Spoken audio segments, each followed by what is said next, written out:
Blackwatch Report, your podcast covering all things Open Division and contenders, the path to pro for Overwatch League. And here are your hosts, Thornrayne and Kyle Wynn. And welcome back to another episode of the Blackwatch Report. We're now on episode 17. I am your host, Thornrayne, and with me, as always, is my co-host, Mr. Kyle Wynn. How you doing, Kyle? Fantastic today. Very busy day filled with lots of fun things. Oh, I can understand it. So we're going to start the show off as we always do. We are sponsored by the Rogue Energy. You can break away from your normal energy and go rogue. Find Rogue Energy at therogueenergy.com. Use promo code BlackwatchReport at checkout for 10% off of your purchase. With that, we're going to go into what we did this week. I got to play a little bit of comp. I played with one of our listeners, Logical Panda. We had a pretty good run. I finished up his placement matches with him. He finished mid-gold. I'm about mid-gold, so it wasn't too terrible. I did my competitive deathmatch placements, finished mid-gold. So I feel like I'm pretty confident that I'm a mid-gold player. Other than that, I played some Hearthstone. Was bored with playing a shooter, so I hopped into Hearthstone, and I went on like an 11-3 run with a Shutterwalk Shaman deck, and apparently people don't like Shutterwalk because it's a very obnoxious card. Oh yeah. So that was kind of my week in gaming. How about you, Kyle?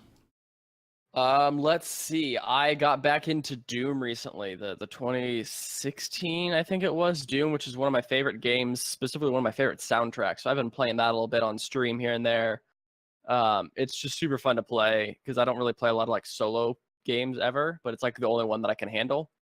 And then I've been back into some PUBG. I've been watching lots of PUBG stuff, lots of cool tournaments to watch lately. A lot of good Overwatch stuff as well, both Overwatch League and tier 2 stuff. So it's been cool.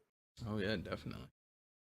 So with that wrapping up, we're gonna go into iTunes reviews, and we have an iTunes review this week. Yay. Kyle, why don't you let us know what was said on iTunes? So we have the title, Best Contenders Info, and then a fatty 5-star rating, which we very much thank you for. This is from our good friend and comp duo buddy of yours, Logical Panda. And then the description reads, great show, great host, can't wait to see it grow. Continue to rock on, you guys, and we will, Logical Panda. Thank you so much for the iTunes review. Thanks for carrying Thornrayne through comp. It kind of was. Yeah, that's fair. And with that, we also got some Twitch and YouTube followers. So over on the YouTube, Tommy Ketterer gave us a subscribe on YouTube, and then on Twitch we have Geta4A, HWM Muffin, and Ace Overwatch hitting that follow button, putting us up to, I believe, 44 followers on Twitch. Ooh, so 6 more to go. 6 away. We're getting close, fellas. We're getting close. But with that, it's gonna wrap up all of our pre-show stuff. Let's roll down into the news. Kyle, take us away. So we have a player that I saw the name. I'm like, wait, that name sounds super familiar. So I looked it up, and it's the player I was thinking of, Klaus, from the team Argentina for the World Cup, who was, I think, like the Tracer player, was just absolutely incredible. Definitely like the shining light of that team in their short run. I think was in the Santa Monica stage, if I'm not mistaken. Mm-hmm. And on the team Isurus Gaming, well, not on the team anymore because he has now left the team and is looking for a team. So if you're looking to import from South America, which is not a super common thing to do, but I think Klaus, at least on Tracer, I don't know what his other heroes are like, but if he's as good on anything else as he is on Tracer, might be a solid pickup. Oh yeah, definitely. I got to watch a little bit of them when they played in the Open Division also, because they were the team from South America that played in the North American Season 2, the old Season 2 of Open Division, and made it all the way to the finals against the Savages. So a great team. You know, they kind of had a bad ping in their time playing in North America, but definitely some guys to watch out for. So on our second bit here, Simplicity Gaming has lost their main tank, DPS. I know it's weird, tank DPS. It got confusing in contenders too. He has left the team and is currently looking for team also. Again, we're going to see a lot of this coming to fruition with these teams. And we actually see a little bit here. Just in this past week, we have a ton of moves. So Kyle, how about this third one here? Actually, on the second one, I think that a quick note is that this is part of the reason that we've seen them drop out of Beat, and I think and Pit and Pit as well. I think that's, I don't even know if that's in our notes. I don't want to add any more. No more notes. We have too many notes. Oh no, we have it. It's down here. We'll hang on to that then. Never mind. Moving on.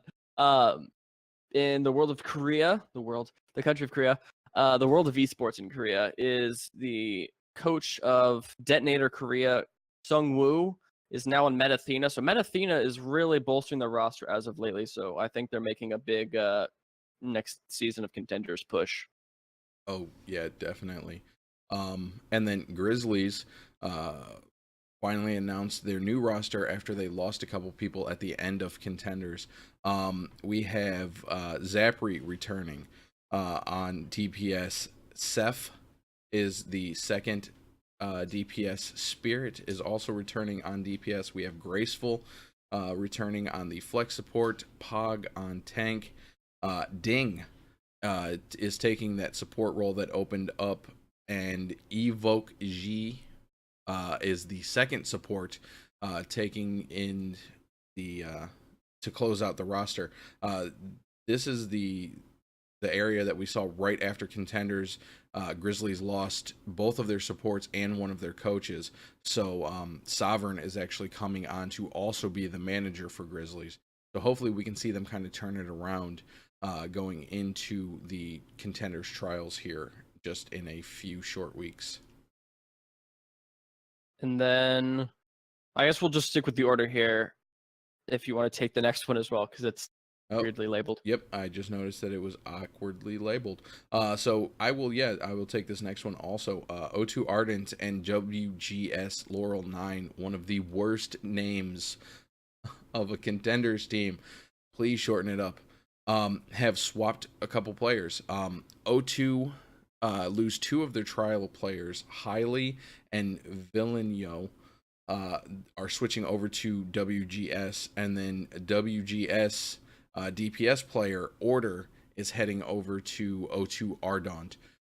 So there's just a couple, moves between teams. They're both trying to make a better run in season 2 of Contender. And then I think because we don't have the second note on this, I will do both of these at once. Yep. Simplicity, as we talked about earlier, dropped out of Beat, and we didn't see them in Beat. And the team, I think Open Division team, Karasuno, is the one who took their spot. But as well, I think it was also announced yesterday that Simplicity is dropping out of the pit, the Overwatch pit. I think that's this coming weekend, I believe. Yep.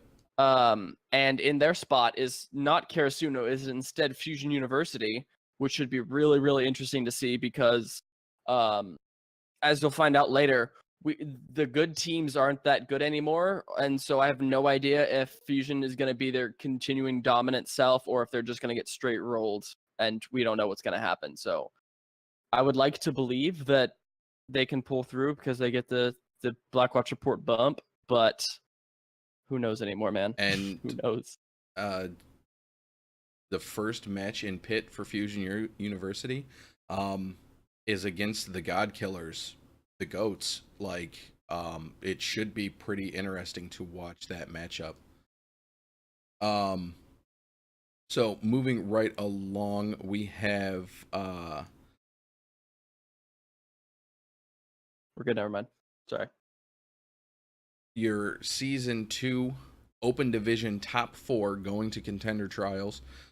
We have Eminent coming in with the 4th seed, Second Wind with the 3rd seed, Karasuno coming in 2nd, and as I just labeled them, the God Killers, goats. It should be very interesting to see how this plays out, because we just saw goats, as you find out a little bit later when we get into our analysis of Beat. They looked fantastic. We still have a little bit of an issue. Like, there's 2 players on their team that came from a previous team that was kind of known in the tier 2 scene as being extremely toxic. But so far, I've been trying to pay attention to their social media accounts. They are looking like they are reformed. So hopefully they can keep going with the less toxic banter on Twitter and in game. We did see some tactical crouching, but that's fair play. Everybody loves a little tactical crouching. So Yes, and then moving on, as I mentioned earlier, we have the Pit Season 3 announced with both NA and EU for a 2-week tournament with a total of $10,000 in prize money. I don't have an exact date for it, but I'm looking at it's May 31st through June 12th. So apparently that's been going on, and I may have missed the first bit of that, but we will cover that later. The first bit is the EU portion. Okay. Yeah, so it was EU yesterday. Really. Yep. Okay. And then for the NA teams, we have Envision, we have FU covering over Simplicity, we have, I don't know what this logo is, it's like a golden bird. They don't have the actual team names, they just have logos? That's Karasuno. Okay, and then we have L&L back again, and then what's this next one? The Do you shrimp? know? If it's the shrimp, that's the goats, which I found a little awkward. Okay. It doesn't make sense, but you know what? I like the change of pace. We have NRG, Grizzlys, and No Clout. Rounding out the roster. Yeah, it definitely looks like it's going to be a good series there. But moving along, we have a little bit more news. You know, we're going to kind of be closing the chapter on DeTonater.Korea. They found a buyer for their contender spot because they were the team that won contenders in Korea. So they are going to sell off their Overwatch contender spots to EXL Gaming. So they move up. I didn't even remember hearing anything about this team coming up through contender season 1. They may have been an open team. I couldn't find anything really on them. So I mean, that's kind of what happened with season 1 in NA. There was a bunch of teams that that's where Grizzlys came from. They bought, I believe it was Rogue's spot. So, you know, hopefully we see something good come out of EXL. And once we have an official roster, we will let you guys know what that is. Yes, and then more stuff. We have the Contenders Trials, or Korean Contenders Trials team set. That is MVP Space, Blossom, Athena, who has a now giant roster with lots of new players. WGS Laurel's 9 will face off against the top 4 from Open Division, Jisoo, Busan, Wave, Armament, Frisia, and BM Hawk. Again, these names are just so incredibly difficult to read. Please, Contenders Korea, just shorten them down a little bit. Yes, either shorten them or just make them more understandable. But one of the big reasons why we saw such a shakeup in the Beat Invitational when it came to Envision is there was no Jaru. Jaru was inactive on the roster, so we didn't get to see that fantastic combo play of Buds and Jaru. Hopefully we see him back. Fisher played well, but it definitely wasn't the combo we're used to seeing. Yeah. And then actually moving on back to Korea, back to Athena again. More of their roster bolstering. First player, Recry, who was formerly of a Freak of Freaks and another sit in Athena. He's a very, very highly respected, highly regarded player, so he's going to be on that team, as well as a player I haven't seen since he joined the last NAC9 team, and that is Selly, who was the Soldier player and played a couple other things, but mainly Soldier. He'll also be on Athena as well. Oh yeah, Athena are definitely, you know, going hard to place higher and try to take season 2 of Korean Contenders for sure with all of these roster moves. And then finishing it up, one of our favorite teams to talk about, Toronto Esports. Their coach has left. I'm going to butcher his name. Renethera has left Toronto Esports and is actively out searching for prospects within the expansion team market. He is looking to either move up to OWWL with a current team or get into an expansion spot. And I think it's well deserved. We saw what he did with Toronto. He seems to be a fantastic coach, and I wish him the best of luck. Mm-hmm. And then I guess it's time for us to now move into the beast of the meat and potatoes of this podcast show, and that is the quick play for the Beat Invitational. So, starting off, we are starting with the winners bracket. We have, I'm sorry, not the winners bracket. This is the very beginning. Yeah, I guess it's considered to be the winners bracket because these teams haven't lost yet, but it's just like the main bracket and then there's a lower bracket, I guess. Yeah. The double elimination thing is kind of complicated to explain. So we have the first matchup was Envision versus Goats, and Envision take this one 2-0 in an absolute stomp. Kyle, what you got? I don't have a whole lot of notes on this. I'm trying to keep my notes relatively trimmed down up until the end of this because there is a lot of games. I think there's like 6, 8, 10, 12, 14, 16 games, something like that. Yeah, it was a lot. There's a lot of notes. So one thing we noticed is that the player Fisher, who was, I think, from Denmark and on the Danish team for World Cup and on a team over there as well, is in for Jaru, mainly playing a lot of that Hanzo. And then Envision was able to take Lijiang Tower with that. And then I don't have a whole lot of notes on Lijiang, but then on King's Row, Buds on his Widowmaker was just absolutely decimating the team of Goats. And Sit, who was trying to counter him on that Widow, which I said here on notes, you should not do. You don't try to kill Buds, you try to not be killed by Buds on Widowmaker. And so that was part of the reason that they got a really strong 2-0s because Buds and Fisher on the Widowmaker and the Hanzo respectively, they just absolutely decimated the team of Goats. And that is why later on I'm even more confused about what happened with this game. Oh yeah. If you want to beat Buds on Widowmaker, you don't let Buds see you on Widowmaker. You hide. You literally hide. That's the only way to do it. But moving along, we have Grizzlies versus Last Night Leftovers. We got a contenders matchup here, and the Grizzlies take this 2-0.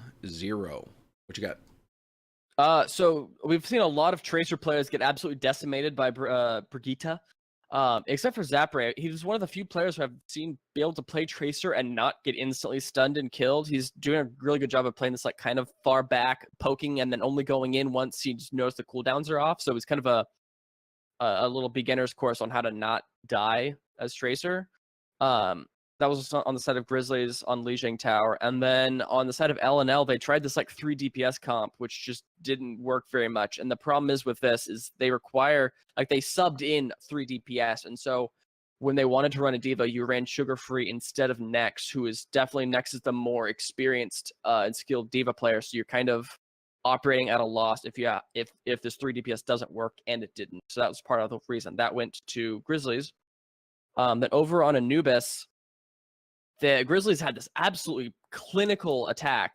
They ran full dive on A, and then capped it for instantly. And then immediately, once they capped it, they all went into the spawn room except for, I think, their Lucio. And then they all swapped to quad tank. And then ran in, took that as well. And really the only thing that could even try to contest them on that map was Sugar Free, who had a lot of phenomenal Genji plays. And was able to, with a 4K here on their attack, force it to a draw in the end. So that kind of went like it didn't happen on Anubis. And then we go on to our third map, where Zaprey was doing really, really good work on the Widow. And then one of the downsides on LNL was that Dogman tranced in a regular fight when Grizzlies had the Grav Dragon combo up, which is kind of something you need to save Transcendence for. Specifically in this meta, when you know that you're running a Hanzo and a Zarya on the other team, you need to save it because your team is going to get definitively crushed unless you have that transcendence. And even still, if they play it right, you can still get crushed. So it was kind of a goof on his point. Oh, yeah. And then moving us right along, we have our third matchup, and that was NRG versus No Clout, another contenders rematch here. And that went the way of NRG 2-0 over No Clout. So what do we got on this one? On the side of No Clout, Pugs, who is their Hanzo player and also has one of the better names we've seen thus far, is doing a lot of good work, but unfortunately, it didn't really carry on as well past the initial hold. So No Clout almost full held NRG on the first point, but then they kind of got it, I think, with like 30 seconds left, and then just rolled past them. So I think it was just a momentum game for NRG. They just had to like wake up, shake the cobwebs out, and then they were kind of unstoppable through that. Took that King's Row match pretty easily. Then moving on to Dorado, Smex was on the. I think both teams ran the halt hook, but Smex on Hog is a beautiful thing to see. Always getting really good value hooks. Always hooking in not just the Diva, not just the Winston, but like the squishy target. Sometimes gets the Mercy, sometimes gets the Hanzo, and those are really, really key picks to absolutely shutting down the enemy team. And then we've seen this before from No Clout. I think this was the team that did it, where that little house right outside of attackers spawn on Dorado first. You hold in there with double shields and you try to like stall out a lot. It does not work very well, as we've seen in like both times, or maybe 3 times so far we've seen it. All it does is just feed ults to the enemy team, especially if they. I think Stratus went Junkrat and just like threw mines in and grenades and just destroyed them. So, these close holds don't very much work until later in the tournament, and then I'll describe to you exactly why they worked out. Oh yeah. But yeah, that was NRG taking Dorado as well. And then moving us right down to the next one, and I did misspeak there. No Clout was not in contenders. I just wish they were. We had my dark horse. I was pulling for him. No win team. I wanted bye week to show us something, and they dropped their matchup to Karasuno 2-0. So what do we have on bye week in Karasuno? I have one note on either team, and that is on Lijiang Tower, Boostio has been a phenomenal Hanzo. It's really a Hanzo meta, at least for this tournament it was, except later on it wasn't, which is so odd. So like a lot of these teams were really banking on Hanzo, and it got a lot of teams really, really far in the tournament. Mainly Karasuno on the back of Boostio, who is really like calling Boostio on a Hanzo is like super jarring to do. It's like DPS on tank. But his Hanzo was doing really, really good work. And then Shurshoi, I mentioned it previously that he's like a very vendetta-based Reinhardt player. And here he's like extending far beyond just like bloodthirsty vendetta Reinhardt into like, I just want to throw down Earthshatter even if there's no one anywhere nearby just because I'm that angry. So that was part of the reason that that they didn't do incredibly well to bye week. So maybe you rein in Shurshoi a little bit more, or at least just like, watch that Q button. Hold your shatter a little bit. You don't have to keep. It's not like Pulse Bomb, dude. You can wait. You don't have to keep using it. Oh yeah. But yeah, that's my notes for that. Karasuno took Lijiang and King's Row pretty decently. Yeah, and we kept seeing the shatters just go in the way of nothing for Shurshoi in this tournament. But we're not going to continue to talk about that because it's depressing. Come on, bye week. Give me one win. Next matchup, we got Grizzlys versus Envision, and Envision showing their dominance still, taking out Grizzlys 2-0 this time. So what do we got down here? We have, okay, so one of the things about this tournament is when you have teams they pick the same dang maps over and over and over. So this was, again, Lijiang Tower and King's Row, and Vision took both. On Lijiang Tower,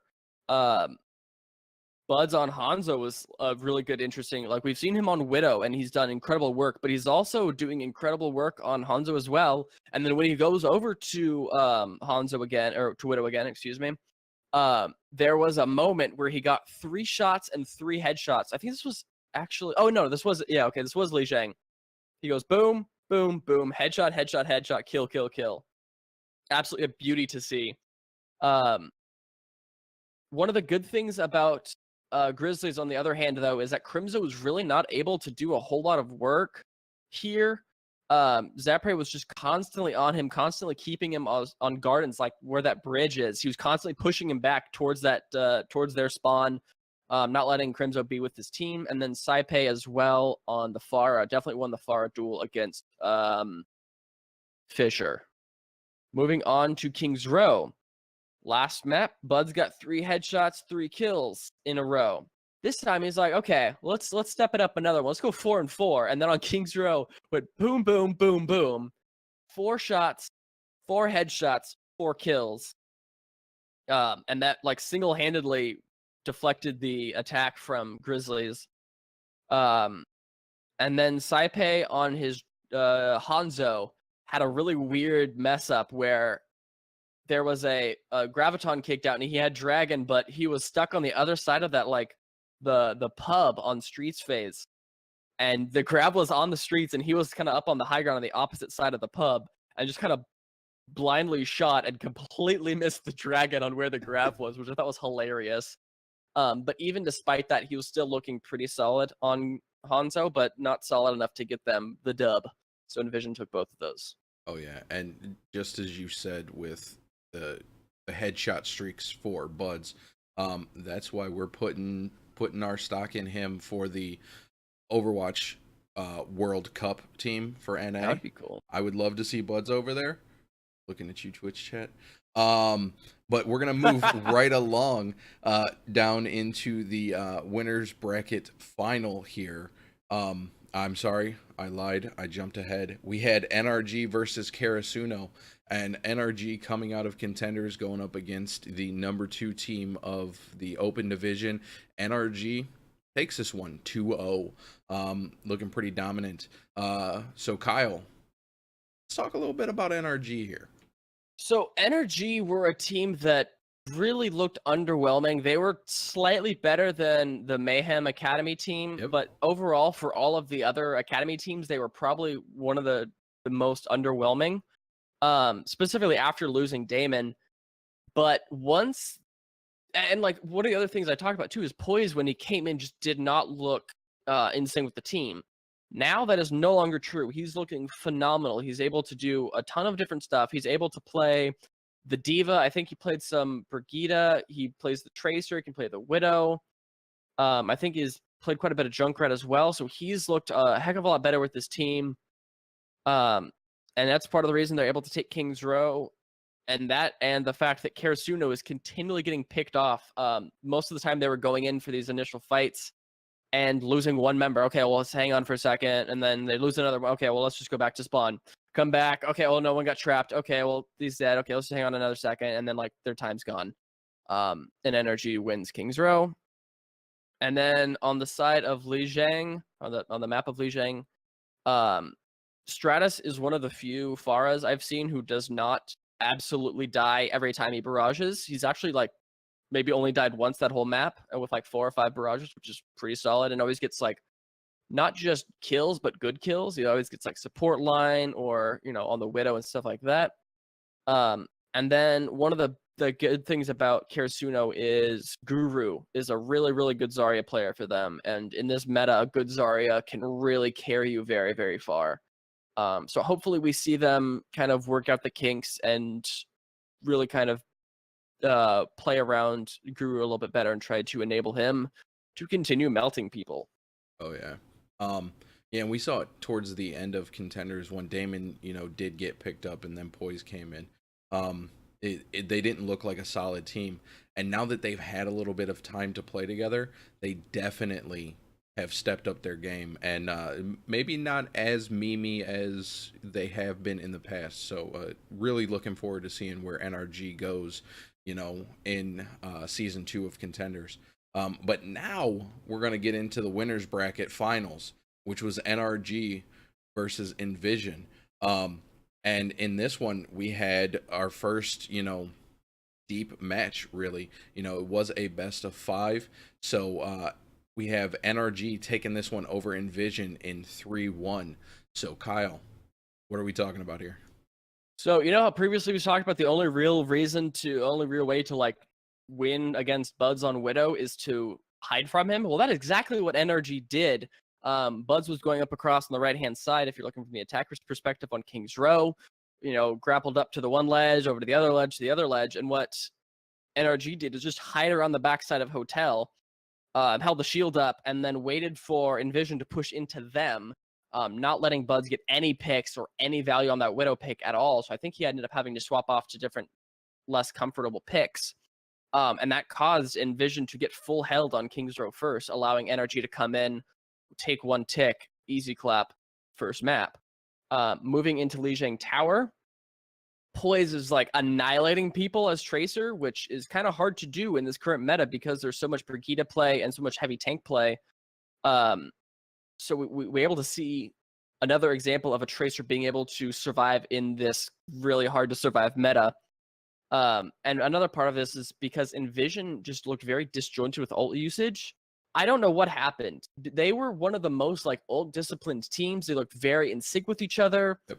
Except lately, they just have been looking a little bit out of whack, using ults in bad scenarios, using too many ults, not comboing well, stuff like that. And then again, that's another NRG map. And then on Dorado, the only reason I think Envision took this is because NRG looked like they did not practice this map at all. I think that this was the one that Envision's like, oh, maybe we could try Dorado with. We've played Dorado quite a bit. Back when they had Jaru, they did a really, really good Dorado defense with Buds on the Widowmaker and Jaru on the Junkrat.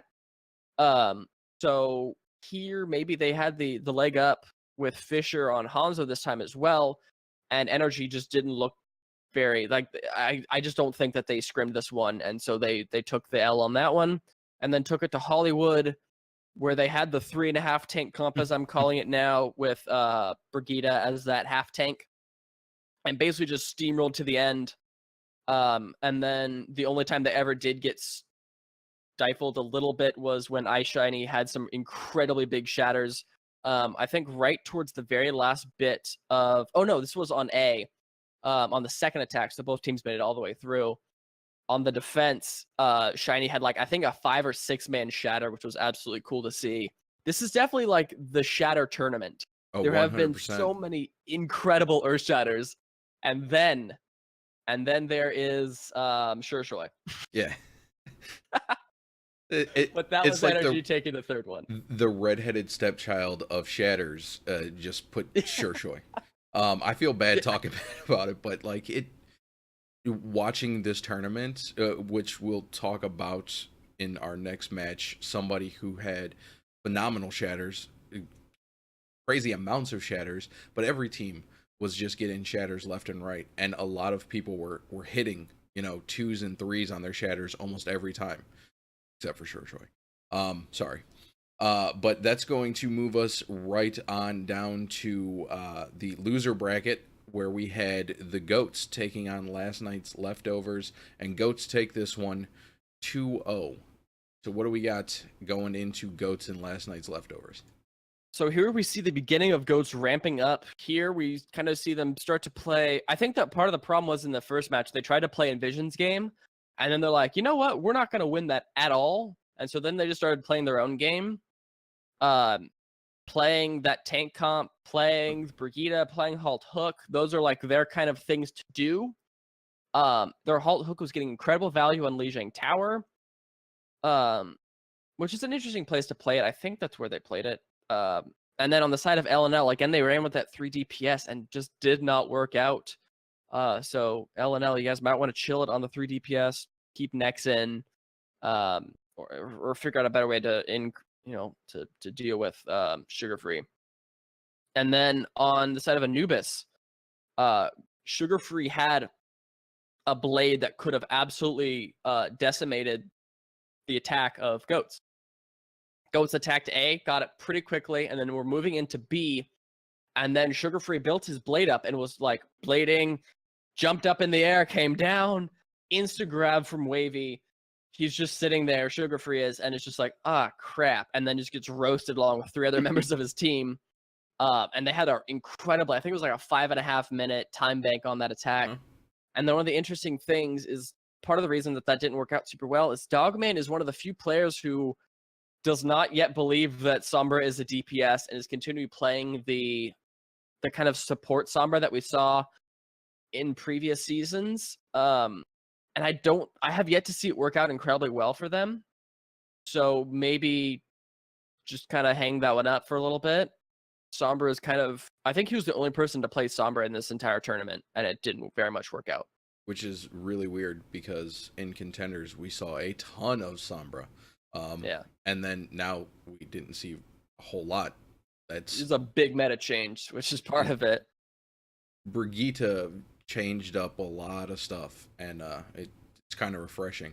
Now, you just want me to run through these next ones, or do you got any notes? Yeah. You go ahead on these.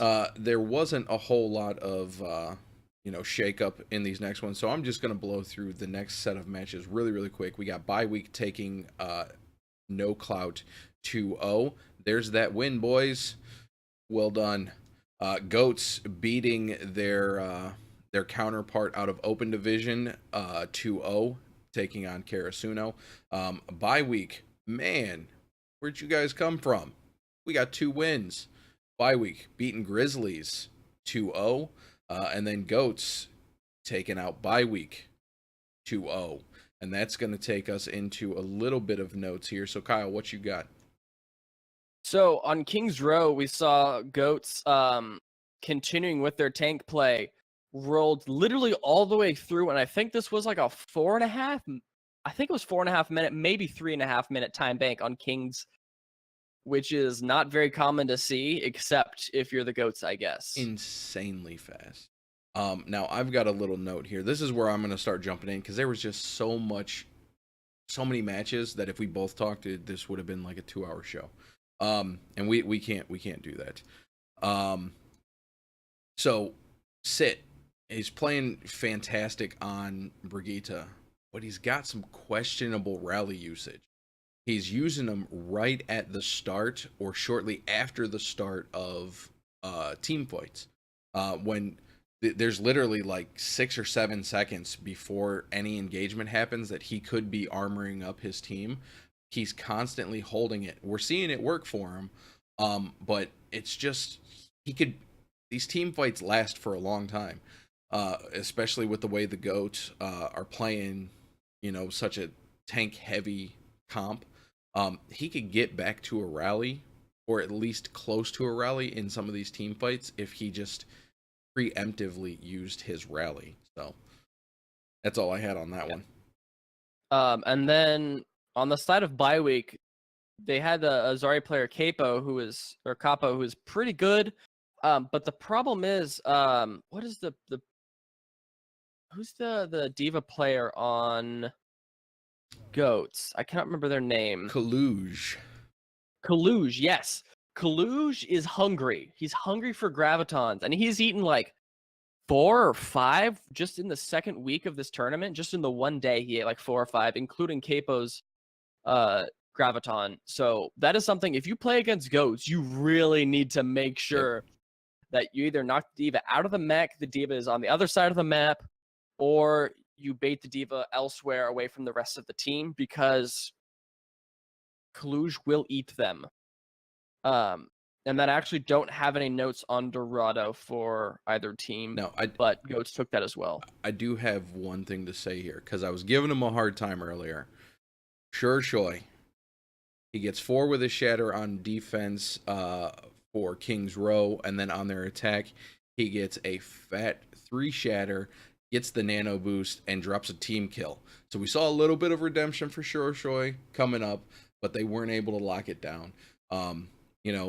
Seeing a little bit more out of them makes me happy, because I felt bad for him in Contender Season 1, going the way of the Dragons. Sorry, Dragons. But that's going to take us over to the losers bracket final, which was Goats versus Envision. And if you remember from the beginning of this conversation, Envision just stomped. Like, one of the fastest series that I've probably ever seen for a 2-0. It was insane. But we don't see that here. And this is where the nickname I'm giving them, which I'm hesitant because I'm too confident in them staying not toxic, but the God Killer Goats take out Envision 2-0 on this one. So what do we got for this matchup? So in the similar way that what was the team? Hold on. Selfless. They kind of revolutionized. I guess there were lots of teams along the way that like revolutionized a certain meta. You had like NIP who revolutionized like the Ana tank meta. You had Hammers who kind of had their own version of that. You had Selfless who had their own revolutionization of like aggro defenses and spawn camping. And Goats are kind of the new version of that, and like they are very meta defining team in that they know how to play this meta well, and they know how to do that kind of Selfless-esque spawn camping aggro defenses. And on King's Row, I think they do a full hold. No, almost full hold. And they were just incredibly coordinated on their defense. And then I think it was on their okay. I'll kind of switch over to Envision for a second, kind of talk about that, and then we'll swap back. Envision really got what am I trying to say here? They had a really good defense on their end, almost full held, but then out of nowhere comes Kaluj with a 3K baby diva, and kills everyone, and then Envision loses the point and almost full held, and then after that they kind of just spun out. They kind of got stifled by the Goats comp, as we're going to call it now, and they ended up eventually going to Farah Junkrat, but that was like with a minute left on their final attack, and then it just did not work out. And then here came Kaluj out of Diva Mech, got 3 kills, and that's just a thing that you cannot let happen. Do not underestimate a baby diva. We have seen that from Coolmat, and now we're seeing it from Kaluj. And you had a note on here as well, right? Yeah, 2 real quick notes. For the side of Envision, their defense, they set up inside of the top room, like where there's the little jump off to the left-hand side. And Fisher hits this dragon, and I forget who was playing the Orisa for Envision at that time. I can't remember if it was McGravy or Shiny. Probably Shiny. But hits a halt and sucks everybody right into the middle of the dragon. Like, it was phenomenal to see. And then they get stomped right after that. Like, it was nuts.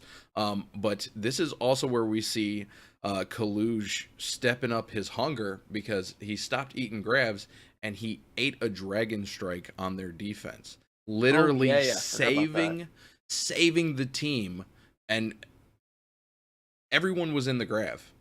Now, granted, this might have been it was Fisher's fault. Fisher should not have dragon striked that close to the grave, but Kaluj had the forethought to make sure he had his defense matrix up, and he ate that dragon, and then no one died.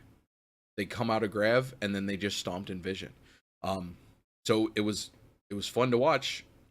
Like I said, I'm still hesitant. I want to see him, continue to do well, and keep their egos and their personalities in check. And as long as they can do that, I'll pull for the Goats. But that's gonna take us down. Or did you have another note? No, I was just gonna move on to Li Jiang. Oh, yep. So then on the side of Li Jiang, one of the things I mentioned previously, the reason that Envision beat the Goats in the very first game, was that the Goats were trying to play Envision's game. Now the Goats are playing their own game, and Envision tries to play their game. Tries to play Goats game, with Buds on the Brigida. And it does not work out very well. He is not a very great Brigitte, and I don't know if that's specifically him, if it's his team or whatever, but what we have seen from him on Widow and Pharah and Junkrat and even a little bit of Genji stuff, Tracer as well, is nowhere near the same tier where Brigitte is at for him, and that is part of the reason that they kind of just got rolled on both of these maps. I don't know if maybe Buds just needs to play a heck of a lot more Brig, or maybe they just need to find a way to not have to play that comp because Goats play it better. Way better. Part of the reason Goats play better is because Wavy is one of the better Zaryas I've seen in this new meta. Is just getting so many grabs and is always on the highest of charges. I don't know whether this was the loser bracket finals or the grand finals, but I remember a stat like 49 of his 50 kills. I think it was on the second King's Row on the grand finals. 49 of his 50 kills were all high energy, so that's 50 energy and above.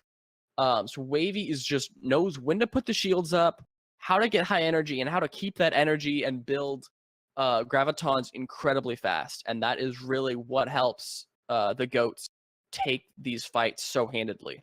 Oh yeah, and a lot of these matchups, you'd see the Goats kind of start to slow down a little bit, and then Wavy would get his grav, and they'd get a team kill. Almost every time a grav would pop, they would wipe out the whole team. It was insane.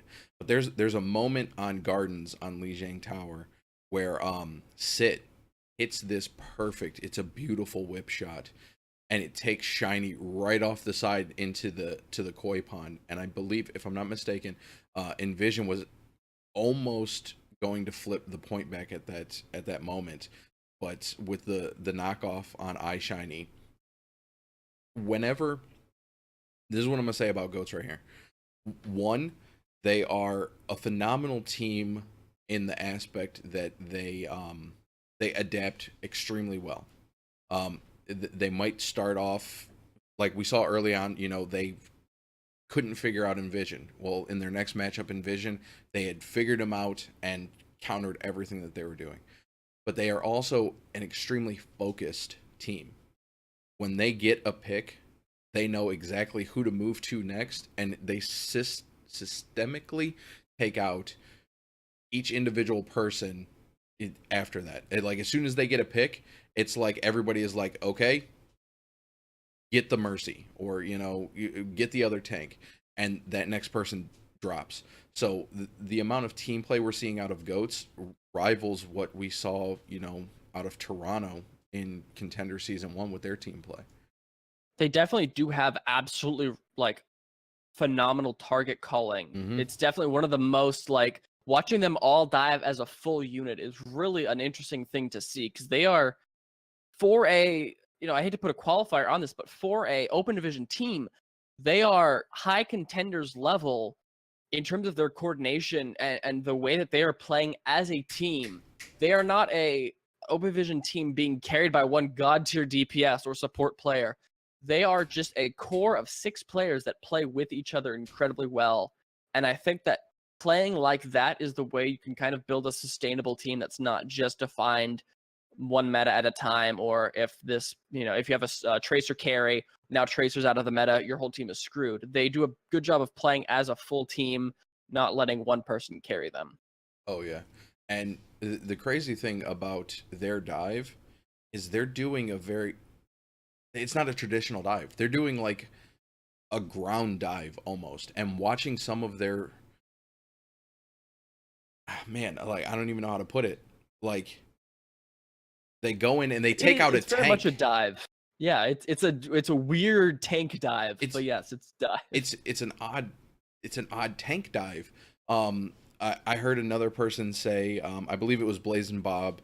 He said that they use Reinhardt, his charge, as a dive, and they keep him alive with the Zarya bubble, creating charge for Wavy, and then Kaluj will be on the Diva, and he'll fly in with Reinhardt as he's charging and defense matrix his charge in. And at that point, as soon as he stops, wherever he is, it's like they have their target and that target dies. We saw it a lot with, I believe it may have been in the next matchup where it was literally they picked a tank, all three of them went for that tank, and the tank died, and then they just started picking people off. So it is fun watching goats. Man, I hate saying that. I'm just glad I don't have to say fractal. That's fair. But it's like Kobe changing his jersey number. It's a whole different person now. It's not the new team. I'm giving them the benefit of the doubt. Like I said, I'm watching what they're doing. Nothing bad yet, but I'm not holding my breath here. Taking us down into the grand finals, we see the dominant team of NRG coming through here against the other dominant team of goats, and this one, man, it wasn't even like close. It was goats taking it 3-0. Just showing that, that adaptability that they have to change up their strategies and take the flaws of the other teams and use them against them. So Kyle, what do we got here?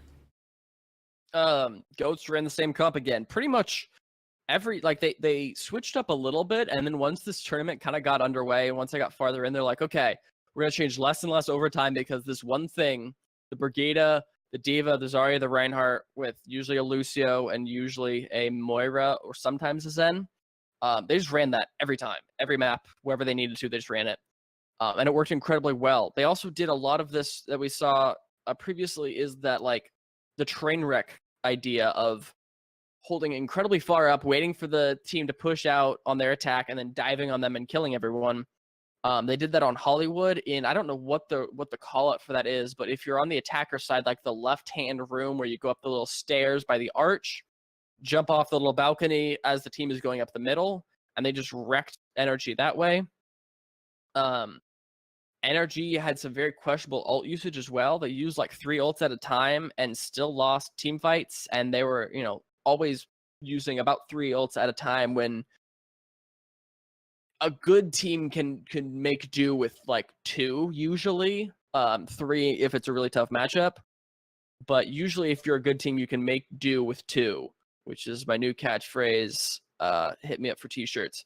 No, and then the other thing is Swan, who I had to look this up. I'm like, who the heck is Swan? Like, oh, it's Butcher. You just changed his name. They didn't change any members in the NRG team. It's literally just Butcher with a name change. Did get some really good shatter. He's got a 5-man shatter, I think, on Streets phase on Hollywood.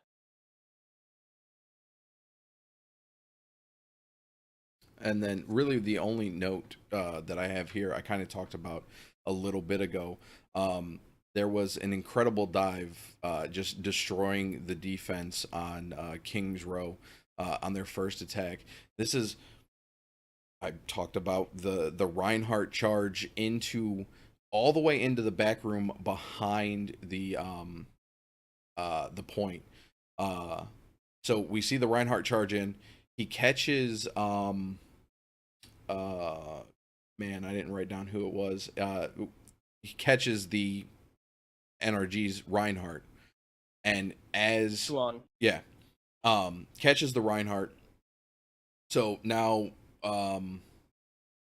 the Swan is in the room with the goats, Reinhardt and Diva, and they just delete him like instantly, and they turn around and come out of the room.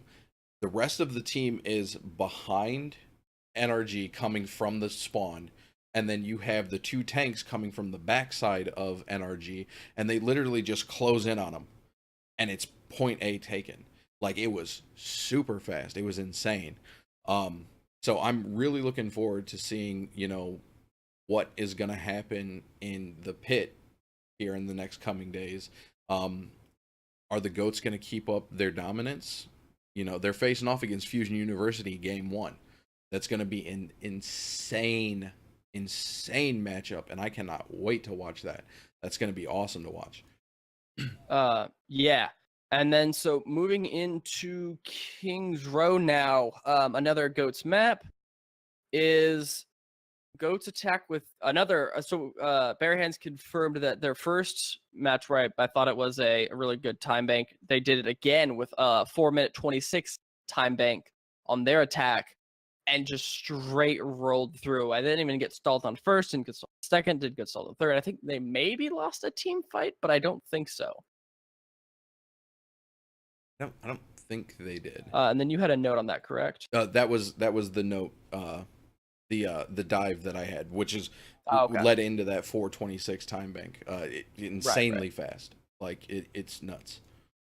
And then one of the other things I had is the idea that we talked about how they dive, and the other thing is they dive behind Gator on the Reinhardt and use that charge as like a Winston leap almost. And the other thing is they give him so much healing focus, and not just with both actual supports, but with, we mentioned the Zarya and with the D.Va as well. This is the backbone of a team that you want in your comp games as a Reinhardt main, but you never ever get, because you always like, okay, I'm gonna do a very safe charge. They dive on me. I have no, where are my supports? They're going, okay. They're all dead. And now here it's like your supports are 100% behind you. Your whole team is behind you. They all understand what you're doing, and you're building off of your charge. You don't die at all. You know when to disengage, and you make sure you get tons of healing. Your Moira is never out of juice. Always has the juice. And then on the side of energy, we saw them kind of start to think of, okay, how do we beat this comp? This comp is destroying us. They're only running one thing. How do we kill this? Reaper's good against tanks. They're running lots of tanks. Let's try that. But one of the things is, I think Stratus ran at the end of their defense and on their attack, and then Poise ran it on the attack on King's Row. And the issue that they were, encountering is they were running in, and the Reaper was always like out of place. Like if you want to watch how to play this comp with a Reaper, watch the Korean contenders teams. They play this incredibly well. They played a lot more around Reaper than NA or EU teams did. And so they need to do that a little bit more. They need to play more with the team. There was one moment where I saw Poise get caught up and put into that like right hand. It's opposite of Hotel, that like back area with the separate hallway and the two stairways up. He got caught there with the rest of his team is on the other side of the statue, and he just got instantly roasted by the Brigida. So you really need to use your shift ability really carefully. Use it to disengage, not to engage, because you will need that to try to not get instantly destroyed by a Brigida. And you need to play with your team and ensure that the team dives into you, then you hit them with the Reaper. But even with that, they still just did not look like they knew what the heck they were doing against this comp. Yeah, it was nuts to see the dominance of the GOATS comp. Once they got it rolling, they weren't getting stopped ever. We saw a couple grabs that would slow them down, earlier on in the tournament, but as soon as they would come back, they'd have their own grab. They'd have, another rally up. They'd have a beat. We saw a couple beats getting dropped, saving people. They extremely efficient alt usage when it comes to their tank alts.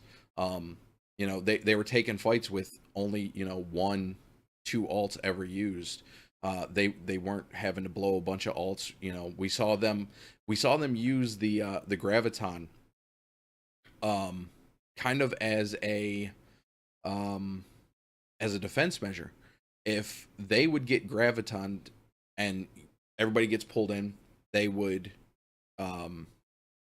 they'd heal up, but then to pull everyone off of them, they would use their own graviton, about a second, 2 seconds after, they got caught up. So by the time they got released, they still had 2 seconds to dive into the team. And we saw it, I think, 3 or 4 times where they used a defensive graviton to win a team fight. It was a clean setup. So the super efficient team, insane new style of tank dives. Man, like, looking forward to seeing some more. Like, Contenders Trials is going to be fun to watch. That's for sure. I'm super excited for that. Moving on into Route 66. This was a pick, and this was brought up by ZP and JCap, who brought up the concept that, like, this is a very smart pick, and I realized, like, oh, that's what you need to do. Is you need to pick high ground maps against them. You pick like Volskaya, you pick Route 66, which is the map that they picked. Anytime, or even if it was, I don't know if it was on the map pool, but like Horizon, or not Horizon, a bit of a Horizon, and also Watchpoint, Gibraltar. If you pick maps where you have to play high ground, it's a lot harder to play that comp if you're playing around high ground, because it's a very like 2D comp. But in a very 3D map, you have those aerial sightlines. You can run a Fair, you can run a Widow, and kind of tear apart the team. What Energy did here is we'll play the high ground and we'll make them come to us. We'll try to not give them too much, not let them get too close to us, because they're playing this tank comp, and it worked pretty well. Smex looked better on Zarya here. He got more in tune with, or more in line with Wavy on Graviton charge.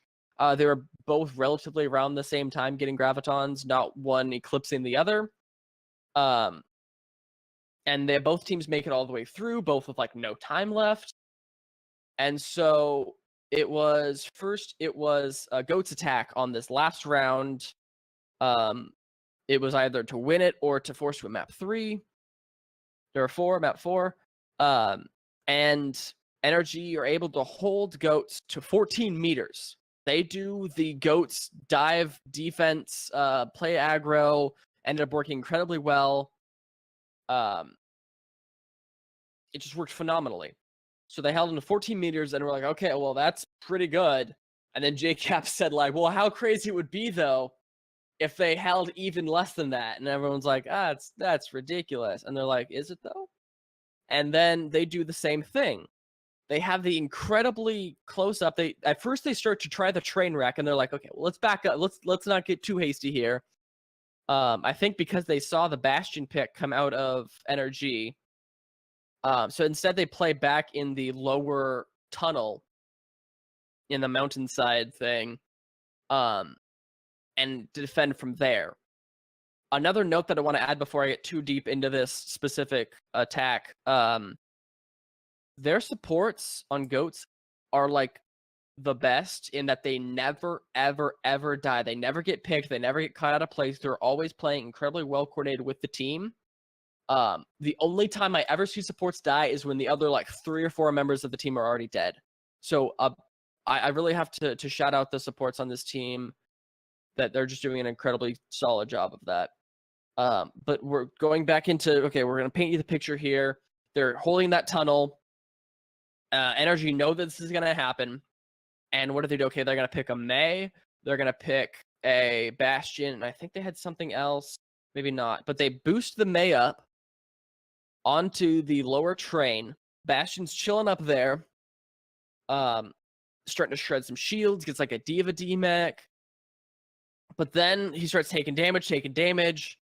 Keeps firing because the self-heal isn't that good. And Energy is busy, like, I think you really need to play a Diva here. Or not a Diva, a Mercy here. And you need to pocket that Bastion if you're going to do this. Because Kyle. what happened was, I think it was, what happened? Your mic's popping. Okay, give me 2 seconds here. How about now? You sound far away and echoey. I don't know what happened. Give me a second. I think there I we go. Know what this is. Yep, you're okay. back. Good. Cool. Anyways, so they boost up the Bastion.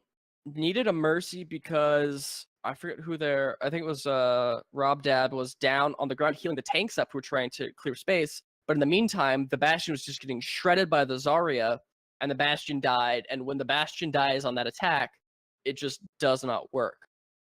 And that's how they held him to like less than like 5 meters. And JCap was right, and Goats are now the champions. So it was just a very odd play.